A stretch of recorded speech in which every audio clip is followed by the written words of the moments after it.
Okay, if you're on Substack, everybody knows about technical difficulties. Okay, that's the story. That's the story of my life. Okay, this morning I got on and it said error. I'm like, okay, who did I piss off yesterday? I'm like, was I canceled completely? Not yet. Oh, yes. So I was just basically waiting for a few more people come, guys. Alan and Randolph. If nobody else comes, we're gonna get this party started. Okay. Yeah. Hi, Romy. Hi, Romy. How are you? Good to see you. Yeah. Yeah, because then when you start and then other people come in, they miss half of it. They don't even know who you are. You know what? Okay. Well, also, I started early, so I can't blame them. Okay, because I told you because I'm impatient. Okay, okay, so that's my fault. I went ahead of time. It is all good. So one of the things that I do is I'm an online teacher, so I teach distance education for university out of Iowa. So I'm always like tonight I teach class, and so I'm always in my classroom like 5 minutes early. And usually what I'll do is I'll sit and I'll chat with the early birds. I chat with the early birds, and then we wait a few minutes for the people who want to kind of straggle in, and then I'll usually start class like 5 minutes after the start time. So we can just sit here and we could chat. I could have my tea, my morning here. Absolutely.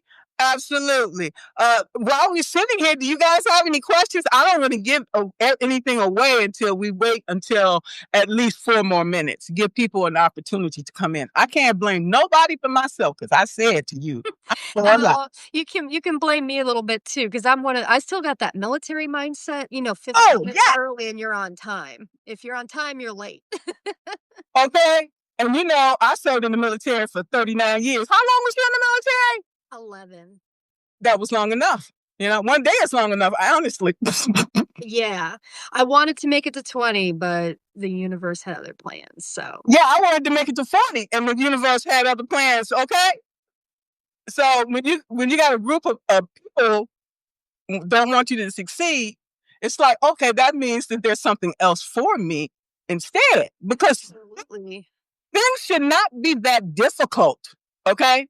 If something in your life is that difficult, you need to take a step back and look at this. Is this something that I really have to have? Is it necessary?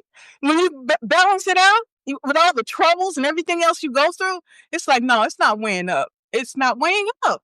Let me get the hell up out of here, okay? Yeah, it was one of the best decisions I made. I used all those GI benefits. I used all those benefits I got from the VA, and now I'm getting my PhD. Okay. Heaven help you. After I got my master's degree, I have to say you owe us $90,000. That's not including the interest. Okay. They said we're gonna do something to you if you don't make that payment. I'm like, you know what? I got other bills that needs to be paid way more than that bill. Okay. See, I got so lucky. I did not take out a single bit of student loans. I did not. I was able to figure out how to use my post 9/11 GI Bill and vocational rehab, and I paid all the way through to the very first year of my PhD. Why not? You done gave your life away to the government. Okay, your life don't belong to you. If they say jump, you're gonna say how high. Okay, where you want me to go next? Okay, so I was a civilian with the Department of the Army. I didn't get none of that. So I got a Pell Grant to get the associate's degree, which got me into the door with the Corps of Engineers. Okay. I paid for the Bachelor's of Science degree in Technical Management with a student loan that I paid off while I was working for the government. Then 3 or 4 years before then, I like, you know what? I got to get my master's degree because there's so many coaches out there, so many people out there. How I'm going to set myself apart. In addition to the 39 years, okay? And it's being a certified coach, okay? And then I went back and got my systemic team coaching, okay? So that means I can go in and coach the leader and the team. and interconnections in between. Okay, bringing the partners and everybody together. That's what I do anyway. So, like, hey, I got this piece of paper that proves what I can do. All right. There you go. That is Because see, I didn't have the advantages like you had. Me, I'm gonna tell you the truth. Me being a Black female, okay, a lot of people won't necessarily want to buy from me, but they'll buy from you. Okay? They'll buy from you. And I'm like, okay, cool. I'll just have to find my tribe wherever they are. Okay? And that's okay. That's okay. But I'm just telling you how things are in the world. Oh, no. I realize it, especially because, the area that I worked in the area that I worked in, I figured out very quickly the differences, the step up that I had as a white woman, because I worked with I was, primarily working with, Black and people of color. I was working with a lot of minorities, and watching them having to go out after the military and try to get jobs and watching how systemic those issues were, I quickly realized, like, that's that white privilege they keep talking about. Okay? That's that white privilege they keep talking about. And so, Yeah.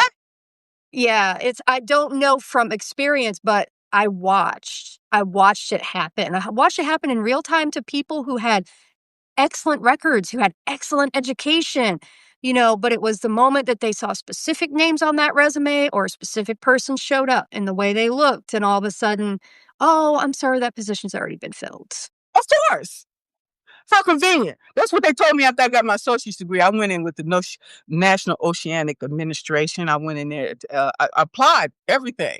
Okay. And then when I got to the interview, they say, you don't have any experience. I'm like, okay, thank you. Bye. They were telling me then, right there, you are not wanted here. Okay. Which is, I don't know what they call it, dog whistle or whatever, but I'm like, you don't have to beat me upside the head for me to recognize what you're saying. Okay.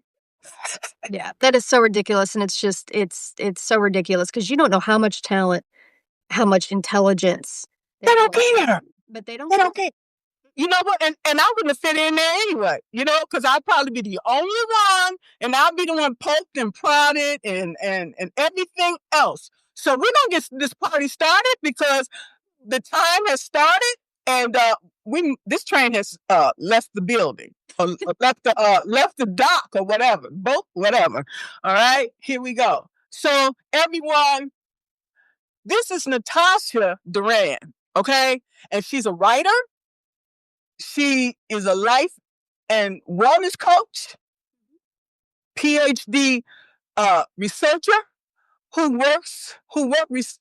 weaves together science, storytelling, and spirituality. Okay, and you help people to navigate meaningful life transitions. Okay, and so you're also the creator of the Wild and the Wise. Okay, it's a platform and a blog focused on holistic transformation, feminine wisdom, and everyday modern magic. Who don't want that? Okay. So on Substack here, you share essays, reflections, and live sessions centered around healing, growth, and small shifts that create big change over time. Okay. And some of the things that you are focusing on, emphasizing with your clients is inner compass, honoring your unique recipe for well-being, bridging holistic wisdom, and modern life demands. Okay. I missed something. It was talking about, okay, your writing and your coaching highlights the themes of embodiment, okay, feminine joy, and reclaiming personal power. Okay. And so me and you connected from all of that spirituality and the fact that both of us served in the military. Okay. So I'm like, hey, this conversation has to happen because the spirit said so. Okay. Your energy was an automatic draw. Well, thank you. That's the spirit. That's not me. Okay. So, please, with no ado, please, introduce yourself. Tell us how you got the Substack and what you're working on right now. Yeah. Well, so I'm gonna be honest with you. I've actually I had to slow down a little on the Substack. I just went to India Okay. beginning in November. Yeah, so I went over to India. I went over to lead a class, a master's degree course there, where we actually were working in conjunction with an eye clinic. So we went over to a hospital, stayed on the campus at the hospital, and the eye clinic is amazing because it actually weaves in modern medicine. So it has all the modern amenities of a hospital, but it also weaves in a 5,000-year-old system of medicine called Ayurveda. And so we actually learned how we weave the modern understanding of the body and medicine with this ancient model of medicine. And so we actually were able to go in and we saw clients and we were actually able to participate in the treatments. It was an amazing experience. Which has now set me off on more writing, but more thorough writing. So I'm about 70 pages in right now on a bigger book. So I'm trying to figure out how I'm going to parse that apart and start Substack back up again, just to kind of drop some little bits of wisdom here and there. And on top of that too, I'm also in the middle of writing my PhD thesis. Right now, I'm doing some research. I'm doing a meta-analysis, what's called a meta-analysis and individual pooled data. So I'm taking Okay. multiple published studies, pulling them all together. I'm going to analyze them all together, but then I'm taking the participants. So I'm getting all the raw data, but I'm taking the participants, but I'm specifically focusing on the women because women are so horribly underrepresented in research, especially in the area I'm looking at, which is post-traumatic stress disorder. Okay. So I'm going to be taking the raw data from that, and I'm looking at how integrative methods can be used as a form of treatment for women, especially women, just because, oftentimes we find that like therapy, like the traditional approaches, they don't work as well for us. They're often, re-traumatizing. They're making us relive our story. They're doing all these things. So I'm really looking at how we can get to women, support women through more integrative measures. Um, and so that's what that thesis is going to be focusing in on. And I'm about 70 pages with charts into that right now. So my Substack, it definitely focuses on those topics. And I'm especially hoping to connect with women in general, but also women who are raising children. Okay. Which is actually what our topic here is today, is because our stories, those stories, it's like a drop in water. It doesn't just stop there. It ripples out for generations to come.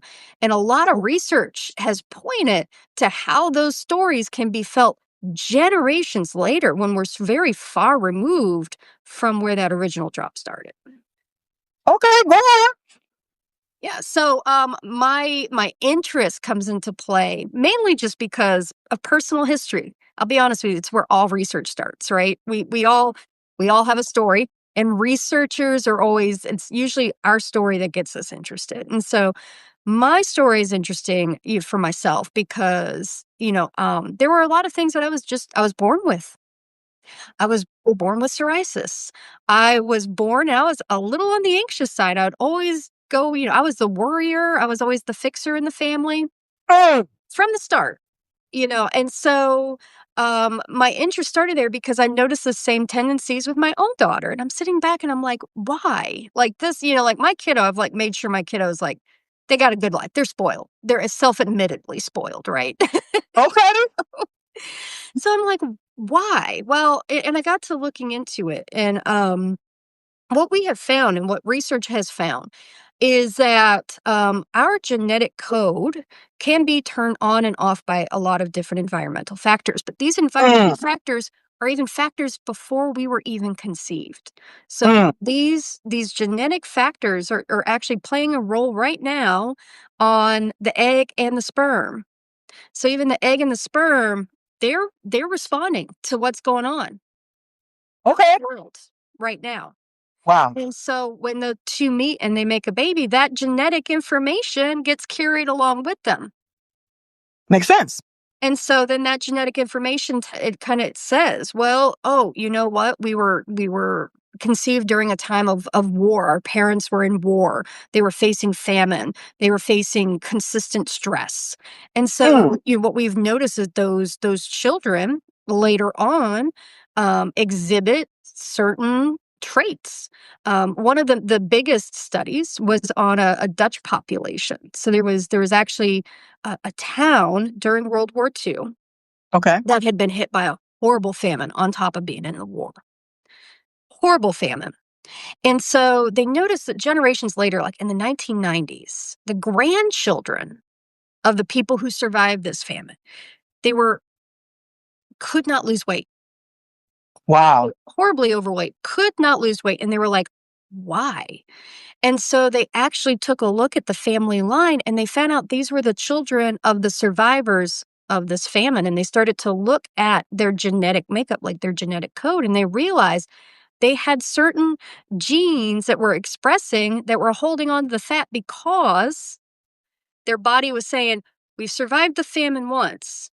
Okay. It ain't going to get that bad. We're not going to let it get that bad again. So we're Okay. holding on to everything we need. So the body Wow. responded to something that happened generations before, but the body was still responding. And so we've actually been taking a really close look at all of that and realizing that even things like PTSD, if we actually look at populations of veterans who have experienced PTSD from combat related incidents, and we look at their children, those children have a higher rate of anxiety than children from parents who do not have those problems. Makes sense. So we see the story being carried through generation by generation on our genes. And can you imagine what we could do if we could actually inform parents ahead of time? Inform parents ahead of time and let them know, like, look at your family history, look at what's going on. And that's actually part of what the studies that I do here focus on. So actually one of the classes that we have is called Happy, Healthy Parents and Baby. And what it looks at is how we treat parents before conception, during pregnancy, and even after pregnancy, so that we can help to ensure that we have the healthiest and happiest babies possible. So I'm noticing some comments. I saw we have a psych grad who is like, oh, this is like absolutely interesting. But I do see a question here. How do we compound and compound until we burst? That's a great question. Honestly, I think a lot of what we're seeing today is kind of that burst. What we're seeing today is a lot of people who are suffering from chronic depression, chronic anxiety. We have such an increased rate in CPTSD. We have a lot of social isolation. We have a society that is imploding on itself. And a lot of that is because especially, I know for myself, and I might touch a few buttons here, and I'm sorry. Hey. But Yeah. my parents were boomers. Okay, Okay. my parents were boomers, and so the boomer generation was, you don't talk about it, right? The skeletons in the closet, skeletons in the closet. You don't talk about that. I was Generation Jones, so I get it. Yeah. Okay. So yeah, you get it. So like, there is this long line of like, we don't talk about it, we don't acknowledge it, we don't, nothing, No. right? And No. so, there's a lot of trauma and a lot of things that are going unresolved that is causing kind of these like generational curses throughout the family line. Exactly. And that's why when I have an issue, I'm gonna address the elephant in the room because I'm gonna get it out because it's gonna bug me the whole time. And so I'm gonna get it out and be free. Okay? Yeah, exactly. And so really, and I feel like a lot of modern parents are doing that today. a lot of modern parents are doing that today, where we're sitting back and we're saying, this is what has happened. This is where we've been. It stops with me.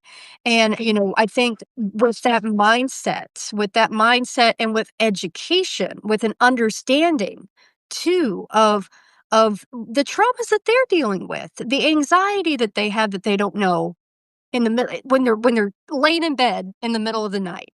Right. And they can't figure out, man, why am I sitting back thinking about the thing that happened in high school 30 years ago? Feeling embarrassed. Why is that happening? It's happening because our bodies have become wired to be anxious, to be constantly worried. And why is that? It's because of our story, our family line. That generational story that we are feeling, those are those ripples that we are feeling all the way to this day. So, Okay. How do we break it? it's a conscious effort. So it's a conscious effort. It is consistent work. It is consistent and it's identifying the patterns. It's getting to that willingness to want to be uncomfortable. Mm. Okay. And this is where my work in habit change really comes into play, because the problem is the brain doesn't like to be uncomfortable. Right. The brain doesn't like discomfort.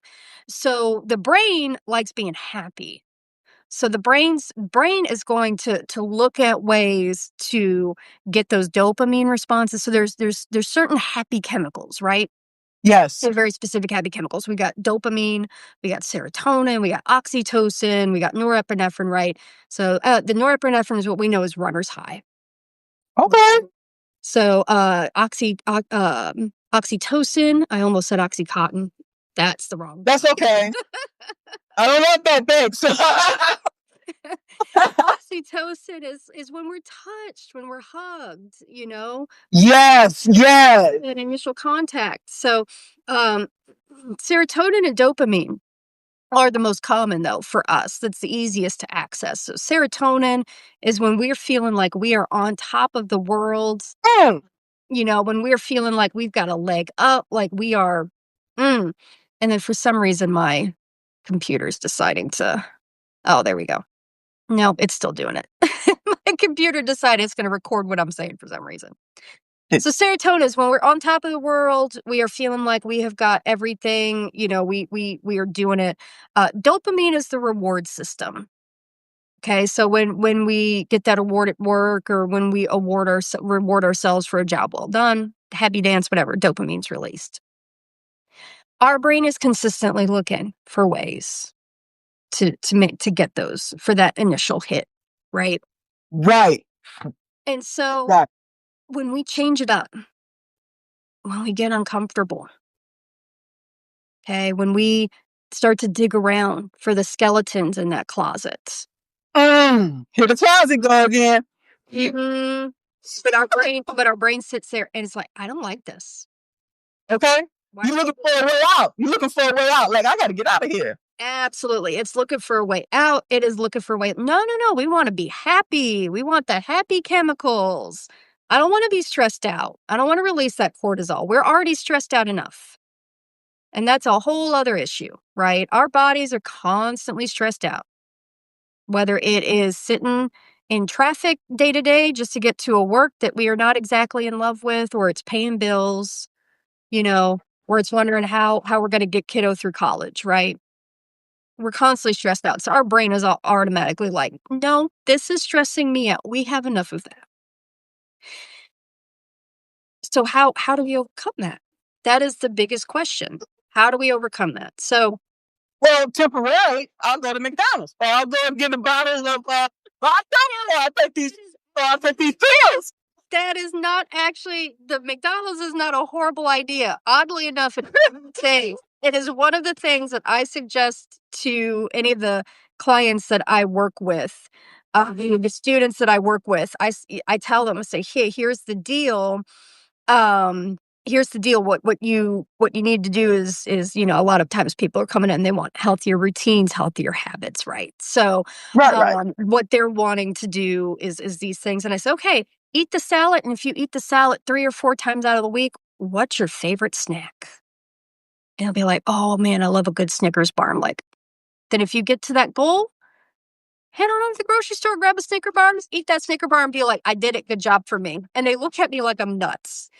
But the reason why is because what happens is we're sparking that dopamine, we're keeping the brain happy enough, we're allowing our brain to realize that the work we're doing is for a good cause. And it's paying off. And it's Because you're going to get that reward at the end. Okay? exactly. And it's paying off. And after a while, the neural network will start to rewire. So neural networks will start to rewire, and it will slowly but surely become easier. And then after a while, it will become habit, and we will be doing it just automatically. Absolutely. Can I give you an example before I forget? Yeah, absolutely. Okay. I was working with this trainer when I was living in El Paso. Okay.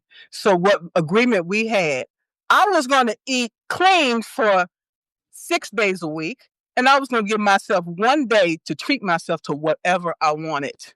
Okay. When that day came, I still ate clean anyway. Okay, because he gave me that option, you know? And so that's how I rewired and reframed that situation. And it worked. Yeah. And so we do the same thing even with those generational issues that we're facing. So when and I'll be honest, even my husband and I are here and we work on this together. My husband and I are both horribly anxious people. And for the longest time, our anxiety kind of just drove the car, right? So when we would get anxious, it would just be like, "Oh my God, I'm just anxious." And, we would react to within that anxiety. And now today, when my husband's for instance, my husband's anxiety, when his anxiety will hit, he will message me and and he'll just tell me, "I'm anxious." And I'll say, "Why?" And he'll flat out say, "Well, I don't know, but here's the thoughts." And then him and I will make a concerted effort of sitting in that discomfort and saying, "Okay, well, what can we say?" We start to flip the script with each other. We start to flip that script. That's not true. That's not where we're at right now. That's not where this is. And then once we get through that, it's a congratulations, you've done such a great job. You got through it. Look at you go. And he's gotten, like we both got to the point now where we've actually started to be able to do that for ourselves instead of needing to do it for each other. So it is possible. I did see a question in the comments asking me what my PhD is going to be in. So my PhD is in physiology and health. And so physiology, for my specific degree, I am mainly focused in on brain health. So I am looking at neurophysiology. My particular interest, though, is the connection between the gut and the brain, because the gut is actually it is a whole separate world. The gut Yeah, is a right. whole separate brain. And I'm actually really interested in that health aspect of things. Um, so I'm hoping to do some more research, where we can also talk about how if we, actually allowed people to eat right, then we could actually probably also figure out how to address a lot of our mental health issues here in the United States. Wouldn't you agree that that's part of education? Just because somebody offers you a gallon of lard don't mean you have to eat it. Well, I mean, but again, here is kind of this actually connects back to our point, though, right? Is that our gut microbiome, which is all those little bacteria and all those things that live inside of our body that help us break down our food and extract all the nutrients out of it, right? That again is we get a lot of that from our maternal DNA. So a lot of the maternal DNA that contributes to our physiology, it actually contributes heavily to the microbiome. And so the microbiome itself, again, it's a second brain. It's consistently reacting and sending up these messages to the brain about like what's going on in the environment.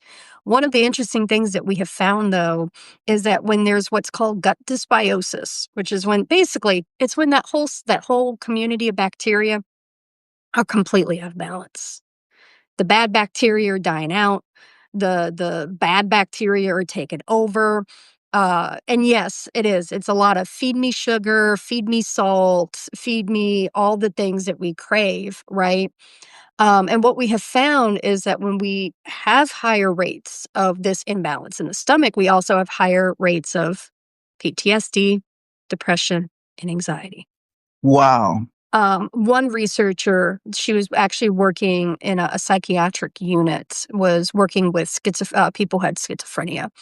And she had noticed there was a specific group of people there who were really having a hard time with schizophrenia to the point they were super depressed and they were actually starting to have suicidal ideations. Wow.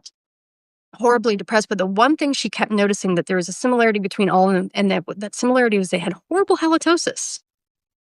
Wow. Horrible halitosis. And so they kept kind of like giving them all these prescriptions to try to see if they could get rid of the bad breath. But she kind of soon found out no, this isn't coming from in their mouth. It's actually coming from their stomach. And so Wow. she ran a series of tests and found that the gut bacteria in their stomach was so imbalanced, it was actually creating a smell. And I mean, we've all smelled like bacteria before, right? That kind of sick smell. Yeah. Bad bacteria is taken over. And she's like, okay, well, what's going on here? Why is the gut bacteria so out of whack that it's making a smell? And so she adjusted their diets. She started to slowly adjust their diets over time. And sure enough, the gut bacteria started to calm down Mm. and their depressive episodes started to get better. And they were no longer having suicidal ideation. And they were soon able to start managing a lot of their symptoms. So are you saying that just eating a proper diet can maybe eliminate you going to a facility like that? Yeah, in some ways. Now, I mean, not always, right? Okay. Not Okay. always, but All right. it will definitely. It's one of the it's an integrative approach. It is looking at the whole picture of health instead of saying, here, take this pill to treat that symptom. It's looking at a whole system of health. But it's also going back to, understanding what our bodies have been through and what the bodies of people who've gone before us have also been through. We have had so many people before us who have gone through so much famine. I have a predominantly Irish family, and Okay. a lot of my family came over here during the potato famine. I Wow. had a lot of starving family members coming here to the U.S. And so guess what one of my problems is? One of my problems is boy, does my middle section here love to hold on to all that fat. Wow. And all the time we probably thinking it's us, and it's from our ancestors. Yeah. Okay. Wow. Well, yeah, we can blame the genes. We can blame the family inheritance of our genes for honestly quite a few of our problems. But it doesn't stop at just say, "Oh, well, it's a family problem. I can't help it." Well, no, you can. That's no excuse to stay the way you are. It's not an excuse, but it's an understanding. It's that intellectual understanding of saying, Thank you. this is why this is happening. No, I'm sorry. I just said that because people used to tell me, well, this is just the way I am. Okay, you can be just the way you are over there by yourself because I don't want to be around you. Okay? Period. There is truth. Now, here's the interesting thing. There is truth to that statement. This is just how I am. And again, I want to go back to the brain on this one because, again, for these people to sit back and be like, to change this, they're going to have to get uncomfortable. And the problem with that is that when you get uncomfortable, and especially if you're not around other people who are awarding you for your effort, who are not saying, wow, you're doing such a good job.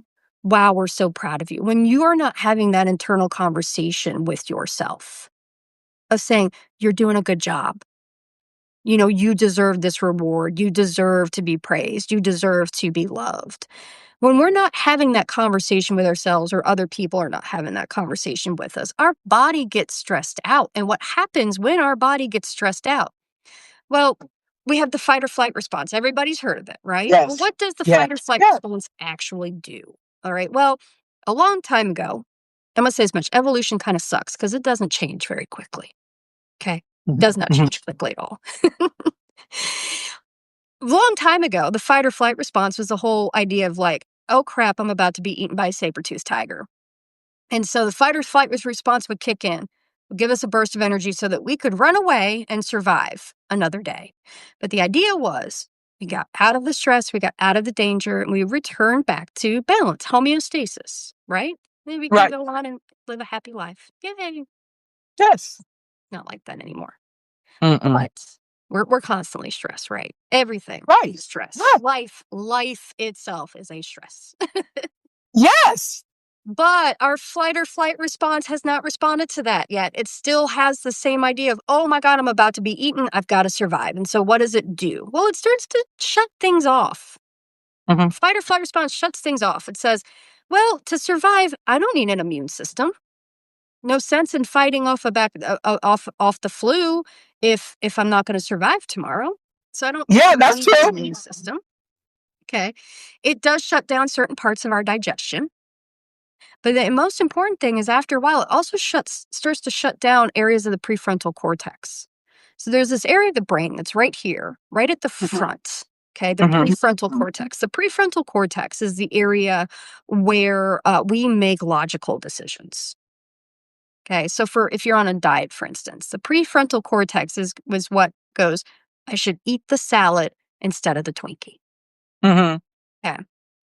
Problem is that the fight or flight response, cortisol and all those stress hormones eventually shut that prefrontal cortex down. It dulls the prefrontal cortex. And what happens then is all that information is sent to this lower level of the brain. It sits right about here. Okay. This is the first area of the brain to form. So this is where the amygdala, the hippocampus, all of those areas lie. And what those areas are is it relies on a few things. It relies on memory, script, and emotions. Okay. So our reactions go from being these logical, well thought out reactions and decisions to emotionally driven reactions that rely on old scripts and old memories. So when you are looking at that and you're thinking of somebody who likely came from families that, might not have been the most supportive. Oh, okay. Okay. Who could potentially, and I know that back in the day, spanking your kids or hitting your kids wasn't necessarily seen as abusive. Today, It wasn't. it wasn't. Not in terms of the generation of the time, right? Today, Exactly. Today, on the other hand, that's a whole different set of moral circumstances. But you were having kids who were getting hit. I mean, man, I remember when my mom would go for the fly swatter. Oh boy, watch out! Oh wow, just the fly swatter. That's nothing. And then, right. And then, somebody pointed out here in the chat, enslaving them on farms, getting them out and working from the crack of dawn. I remember we had kids in my school who would go out and they would work on the farm before the sun was even up, and they would drive their tractor to school. They'd park their tractor in the parking lot, and then they'd go to school all day. What? So this is stress. This is stress upon stress upon stress. And so the people who are like, this is just the way I am. Yeah. They have likely tried to change who they are, but they didn't have the support. They didn't have the right internal script. They didn't have that amount of self-love and self-respect and that self-support that they needed to overcome what that stress response is doing. And so they have found themselves failing time and time and time again, and have finally just reserved themselves to being, this is just the way I am. Okay, you can be that way by yourself over there. And see, I can't say you don't have to accept it. We don't. No, I'm not. What I'm saying is, I used to say that too at a point in time, but I don't want to be that person. Okay, I want to be the type of person that people gravitate towards, not run from. Okay, so I said I have to change. Then there's no other way. Okay, I can't bring that crap from the past. Keep bringing that stuff from the past, and it keeps haunting me anyway. So I'm like, damned if you do, damned if you don't. Absolutely. Yeah. And I think too, this is also why we're seeing a rise in a lot of people going no contact, with a lot of their family. I don't know if you saw that most recent Oprah podcast episode, where she talked about, this whole no contact I love it. epidemic. I love it too. I need my peace. I need my peace and my freedom. I don't care if I ever see you again on this side of the world. I don't care, because I'm gonna have peace and I'm gonna have freedom from all of that crap. If I spend the rest of my life alone, all right, I don't care. Yeah. And so the magic recipe to all of that, though, is a certain amount, again, of self-love. I deserve to be around people who support me. Period. Period. I deserve to be around people who support me. I deserve to be around people who love me and support me and want to see me succeed and I want forward. I want everybody here to say that to themselves. Say it out loud, okay? Until you can say it and mean it, okay? Write it. I used to write it on sticky notes. I love sticky notes because I could put them everywhere. There were so many times throughout my life that I had to put these reminders on sticky notes so I could see them. And then there's something about saying them out loud to yourself. Yes, exactly. You're manifesting. You're manifesting the things, the laws of attraction that you want in your life. You have to speak it. Okay? Yes. Put that energy out into the universe, and the energy Yes. of the universe is going to send that energy right back to you. Absolutely, tenfold. Okay. And there's and again, I can even go into the whole, the whole physiology behind speaking things into power too, because Go ahead. Ayurveda has this wonderful thing where our ears are very specifically structured. There's a very specific process that sound goes through in order to get to the brain to be processed.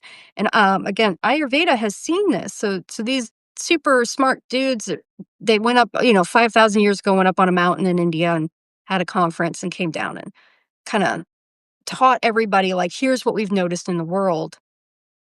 And so they knew these things before they can actually even see them, which I find to be absolutely enthralling, right? It's so interesting. And what they found is that, there's a structuring mechanism to hearing. Okay. So have you ever had a thought, and that thought, when you're just thinking it, just bouncing around like a rubber ball in a sealed off room, just bouncing and bouncing and bouncing, and nothing is coming from it? Okay. You just got that thought bouncing around in your head, and you can't, and it just isn't going anywhere. And then you sit down with that friend and you start talking to them about that idea. And that friend doesn't even have to say anything. It's just the simple fact of hearing yourself say it. All of a sudden, it just starts to make sense. Oh. It starts to take structure. It starts to form itself into, and you're like, oh. And then all of a sudden, you kind of have this aha moment. Boom. Okay. That is the magic of words. That is the magic of that is the power of manifesting and putting those things out there. And I'm going to say this much. Listen to yourself. Okay, I have so many people who are like, oh, I couldn't be right. That can't be right. Oh, oh, I'm not that smart. Oh, I'm not this. Yes, you are. You absolutely are. And if you want to overcome that family heritage, that family trauma that we all inherit, start to talk to yourself and tell yourself what you need to hear. Be your own best friend. If you had a friend who was coming to you with the problems that you had, and they were telling you, what would you tell that friend? What would you say to that person? Starts within. Start with yourself. Right? Absolutely, it does. 100%. It starts right here. And again, it's all about that willingness, though, to get uncomfortable. Okay. And so this is where, a lot of a lot of different spiritualities and religions call it a lot of different things. What I've always heard it called is called shadow work. Right. Yeah. So, get in there, get doing that shadow work. Okay. Get uncomfortable, but understand the reason you're doing it is out of a sense of deep self-love deep self-respect and deep self-healing. I love that. I love that. Okay. We can talk here all day long. Let me see if anybody have any questions. I just saw a message that's saying even the chat is blowing up. Okay. Thank you, Randolph. Thank you, Romy. Let's see if anybody have any questions. No love for what? No love for chivies, chives, civvies. I don't know. Civvies. I know it. I know that word. Oh, No love for civvies. For oh, okay, civilians. okay, all right, yeah, duh. Let's And see. I'm sorry. Everything has been tailored around men too, and studies. Okay, and studies for men. Yeah, of course. Because they are the elite or whatever. They're the ones that we the what do they call the men? I'm sorry. They call them the breadwinner. So of course they're gonna put themselves first and put us last. When that is the horribly sad part about research. And again, one of the reasons that I got into research is because a lot of our science is they look at the foundation as being male.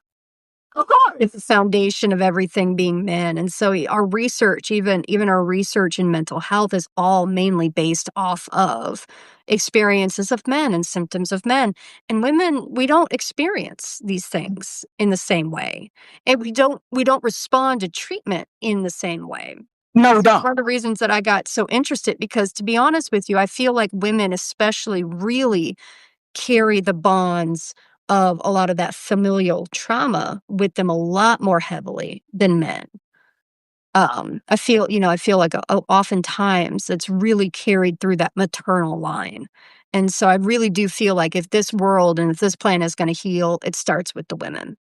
Once the women heal, and once we are, and I believe we're getting there. I do believe we are getting there. But once women heal, and once women realize their power and come together to support each other in that process, watch out. We're gonna have a whole new society can arise from that. Watch out. Watch out. Absolutely.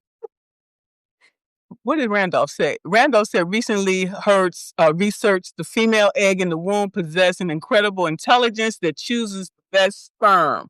Why would we want the best? Female egg. Oh my God. I'm so glad somebody brought that up. Okay. Somebody brought that up. For the longest time, science actually thought that the female egg was just like, I'm here and just hanging out, doing nothing. Right? Just waiting for the sperm to do all the work. Okay. It's the furthest from the truth. It is the furthest from the truth. What actually is happening is as soon as that egg gets, leaves in and travels down the fallopian tube, what that egg is actually doing is, again, it is responding to all of the environmental cues around it. Oh. One of the environmental cues is as soon as sperm is released, the egg actually starts to release a chemical into the bloodstream, a hormonal chemical into the stream of the woman. And basically what it is doing is it's sending signals to the strongest sperm. And the egg is actually choosing the sperm that it wants to actually combine with. So it is not a passive process on behalf of the woman at all. In fact, the egg is doing kind of overtime work to find the best sperm within its options. Granted, I mean, if your options are. Can I ask you a question? Yeah. Let me ask you a question. So, what's the point of artificial insemination? They didn't have that back in the day anyway. So, I'm just saying. Well, it's one of the reasons that artificial insemination is there's one of the reasons that they have to inseminate so many eggs, because we're basically circumventing that whole egg choosing the strongest sperm thing. And so when that egg realizes, like, no, this isn't going to work, it doesn't let it go really much further than that. So it's one of the reasons that when you go to you do IVF, it's one of the reasons they harvest so many eggs, because the first things first is you have to harvest so many eggs, because out of the 20 or 30 that you're actually harvesting, you may only get 3 that are viable. And then from that 3, then they actually have to take a close look at the sperm and see the health of the sperm, and they have to pick out the healthiest sperm. And then they have to introduce that to the egg, and then they have to sit back and keep their fingers crossed that that actually takes. And that's what you're paying for. And that's what you're paying for. And so, and it's again, because it is not a passive process. It's not just sperm meets egg and boom, we have baby. There's a whole lot more into that, that has evolved over thousands of generations to ensure, that we have relatively healthy children, to pass on our genes later on. But again, this even goes back to why we have to ensure the health of the mother and father before that baby is even conceived. So we have to not only support the physical health of the sperm and the egg, but we also need to make sure that their mental health, that their spiritual health, every aspect of their life is in order. And it's one of the reasons why one of the classes that I oversee, because I'm the program director for our bachelor's program at the university I teach at. And one of the classes I oversee is Happy Healthy Parents and Baby. For the longest time, it was called Happy Healthy Mother Baby, but it was leaving out a key part, and that was dad. Because the health of the sperm, the health of the egg rely on the physical, spiritual, emotional, and mental health of both parents. I love that. And there's a whole way. There's a whole way. When these people, when they get married and when they decide we want to have kids, you have to go through a whole consultation, and they look through and they start to ask you questions. How, what were your parents like? What was your childhood like? All of these different questions. And then you work through all those issues. And once you all those issues and they claim you healthy, then they go, okay, go ahead and go try. But try on these days, try it these times, try it, and they give you a clear outline of here's how to try to not pass on that trauma and not pass on. That's good. That's good.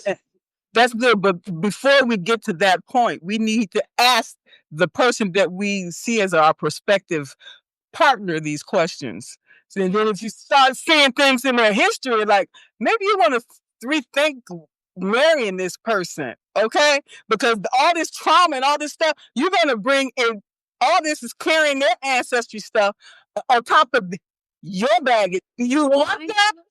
Find out what luggage they're carrying. Exactly. Here's the thing is it's one thing if they are willing to put that luggage down and say, that doesn't belong to Maddie. It's a whole other thing where, I'm sorry, this is just how I am. Okay, bye. Okay. Somebody in the chat did ask, do I believe that chronic illness could be from generational trauma? Absolutely. Absolutely it can. So again, when we're looking at, the field of epigenetics is really starting to take off, and it's another kind of side hobby of mine. I love reading the research and the stuff coming out from this, but our genes can be turned on and off. All right. And so what we have found is that when mom, especially while pregnant, if mom is particularly stressed out all through pregnancy, we get a baby who is born and their immune system is compromised.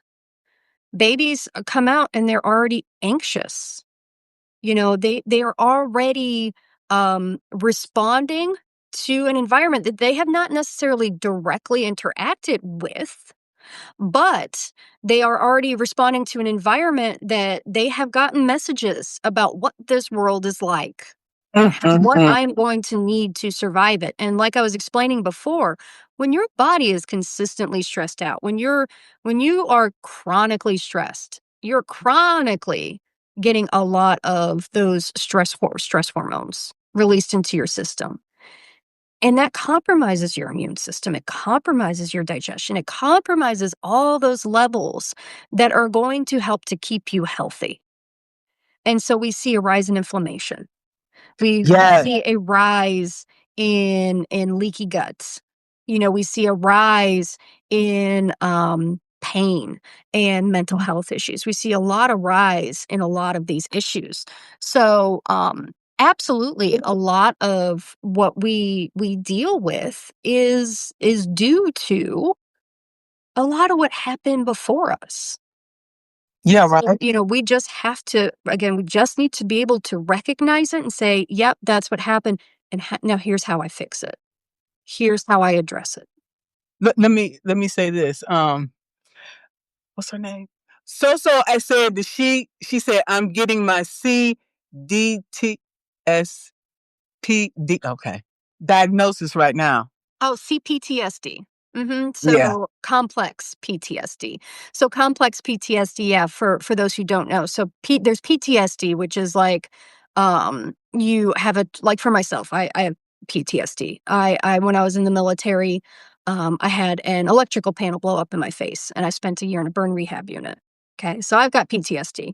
Flashes and bangs. Watch out, I hit the floor. Now, complex PTSD is a little bit different, right? Right. Complex PTSD is usually something that has happened over years.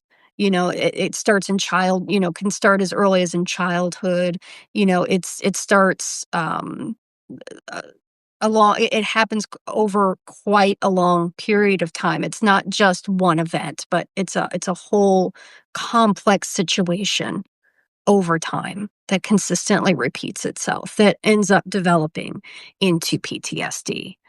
Um, Somebody asked a question about dementia and then slash I would say Alzheimer's because I just heard recently, I don't know if it's true, they said that Bruce Willis is going to be sent to a care facility. What's the difference in a care facility and a hospice?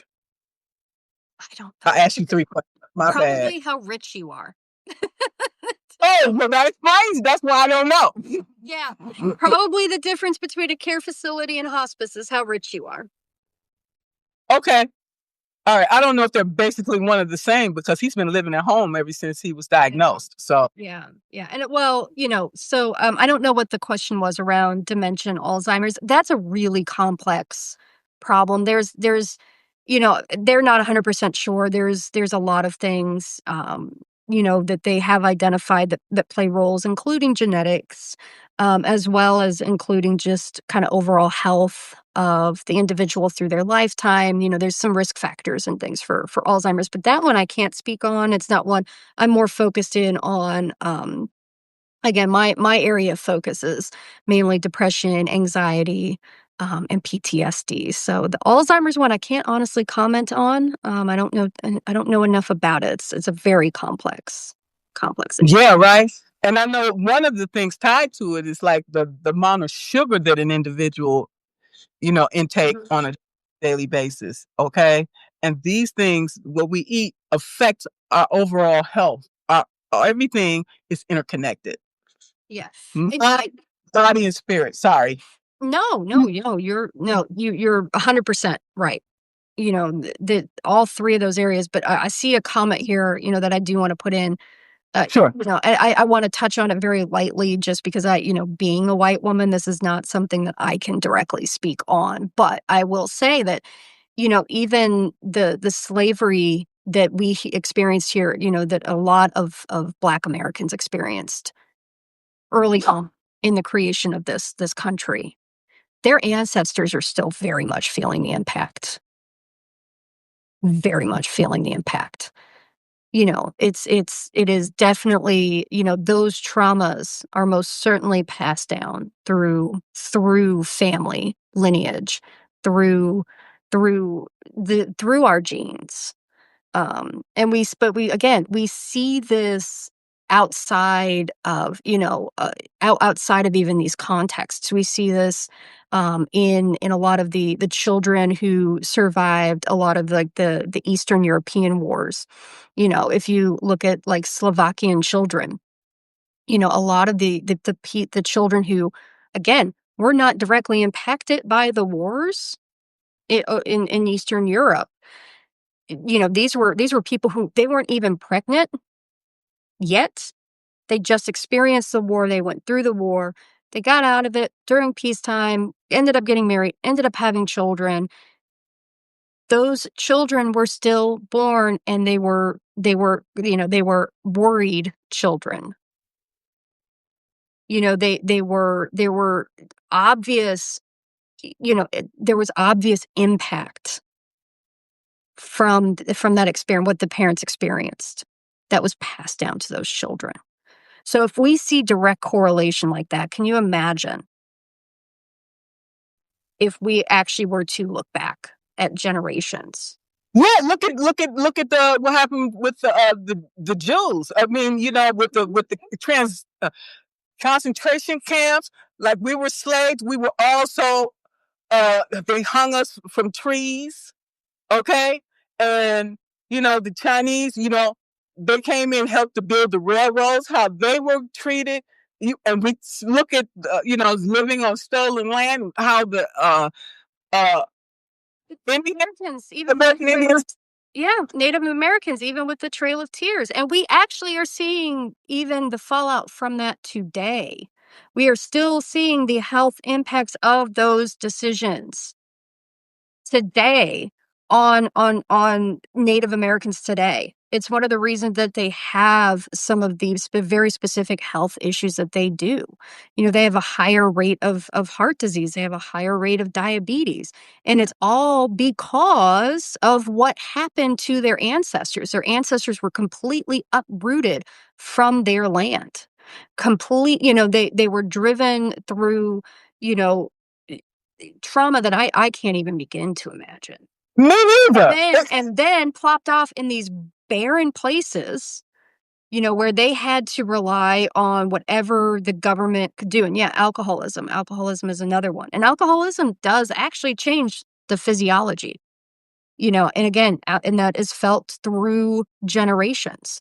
So, we physically see what what the impacts of these of the past. We see the ripples of the past continuing to have impact today. We see ripples even today. I am told even some of the slave masters, their children's children is also impacted by their parents enslaving people. Oh, absolutely. That You understand? it's a drop, and that those drops, they don't just stop where they land. Right, and whatever you do in this world, you paid back tenfold. If not through you, your children's children. Okay, so be careful what you do, because you get it back tenfold. Okay, there's no escaping that. Yeah, no, absolutely. And so that's, it's really, really where, like I said, where my research, where my writing goes. And so if you want to check out what I've written about here on Substack, I kind of give more of like a kind of behind the scenes look at my kind of thoughts and where a lot of my writing comes from. Then I have my website where I write a little bit more, probably academically. My teacher voice, I think, comes out a little bit more.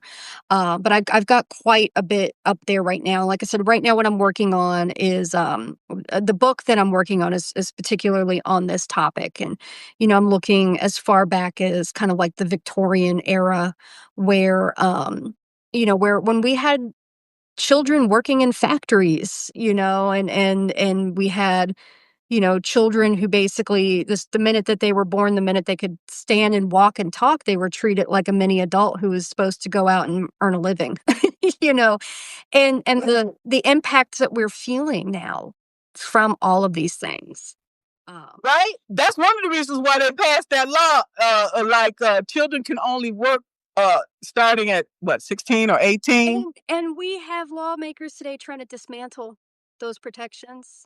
Yeah. We exactly. We literally have lawmakers who are trying to again to that are restarting generational trauma that we have worked so hard to dismantle. And now we have people who are realizing that healed people heal other people, and a healed community is not as easy to control.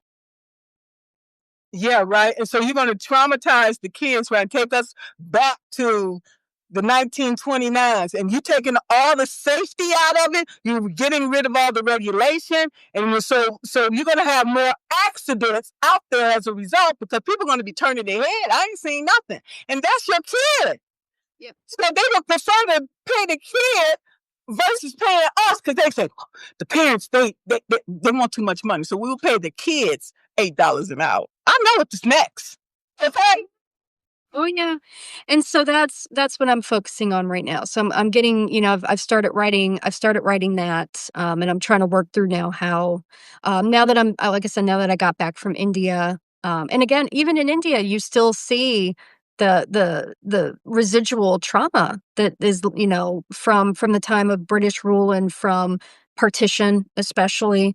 You see a lot of the leftovers from that. And so I took a step back while I was in India, just because I, again, focusing on learning and teaching there. But I'm going to be trying to figure out how to kind of chunk up what I'm writing about and kind of putting it out on Substack. And then the research article that I'm currently writing, I'm about halfway through with that. I'm thinking probably by next summer that will be out and be ready to be published. Well, if you're interested in coming back and talking about that, we would glad to have you. Absolutely. So I can't talk too much about it until it's Sure. published. Of It course. is like an unspoken rule that, you Of course. hold your cards tight until you get that work out there, and then you publish it, and then you go out and promote it. But I would absolutely love to come back. And it was wonderful, talking to everybody here. I've been talking for about an hour. So Okay, yeah. Beth said that they want to put young children in factories and wanting to marry them off. That doesn't surprise me. Okay. We're going back to those times where, back in the medieval times, everybody was having sex with everybody. So everybody was basically brother and sister, because you didn't have enough people to marry off. So you had to have sex with each other to keep the population going. Okay. So it's like, okay, bro, what's up? That's when we best Cain and Abel. I'm getting some really horrible jokes I remembered in the military, but what I do want to leave people with, though, is, if there's one thing that you could take away from this long and winding conversation that we have had, is that, if you recognize certain patterns in your life today, and you recognize, like, wow, like my family's been dealing with this for so long. My mom was the same way, my grandparents, on back. Be willing to get uncomfortable, but have the script in mind of remembering that I am uncomfortable and I'm doing this work because I deserve to be happy, deserve to be healed, I deserve to be loved. Okay? I deserve these things. And so when you start to feel that body, when you feel that brain saying, I'm too stressed, I can't take it, and that amygdala and that hippocampus and that medulla oblongata, they all start kicking in like, no, just go back. It's just how we are. Just say these things to yourself. I deserve to be healed. I deserve to be happy. Okay. So if there's that one takeaway, that is the takeaway. And then go out and reward yourself. Go out and get that nice cup of coffee. Go out and get that Snickers bar, whatever. Give yourself a little dopamine hit to get you through. Okay? And then before you know it, it's going to get easier and easier. And then after a while, it's going to become completely effortless. It's going to become a habit. And you'll have ended that trauma, and that trauma will have ended with you. And bravo for doing that work. Thank you so much to end this on such a positive note. Every time I have a conversation, I want to end it on a positive note. Okay? Thank you so much. Thank you so much. I loved it, Margaret. Hopefully we're going to get together again sometime soon. I love having these conversations. There's no doubt. There's no doubt. You know how to get in contact with me, and I know how to get in contact with you. Okay? Well, all right. It was nice meeting everybody. All right. Take care, everyone. Right. Thank you for coming. Thank you. Thank you.